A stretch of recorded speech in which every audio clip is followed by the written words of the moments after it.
అంతే. థ్యాంక్స్ అండి. సారీ ఏమిటో చాలా సింపుల్ అండి.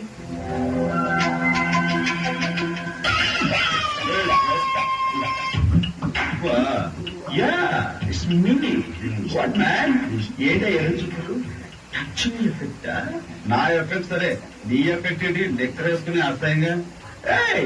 Youth man, youthful dress, you know. They'll get a taste to their night. నీ టేస్ట్ లే ఉంచుకో తప్పుగా.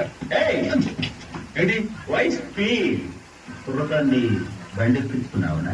ఎక్కించుకోవడం అది హెల్పింగ్ అమ్మా, హెల్పింగ్. అదే అనక్కర్లే వద్దు బాబాయ్. ఆ హెల్పింగ్ ఏదో చెట్టు కింద ముచ్చుడుకో ముసలిదానికో చేయొచ్చుగా, కుర్రకానితో చెయ్యాలా? అసలు నీతో నాకు డిస్కషన్ అనవసరం అంటావు. Okay man, it's okay, go head. అలాగే నాకు మంచి డ్రెస్ వస్తాయి. See you darling.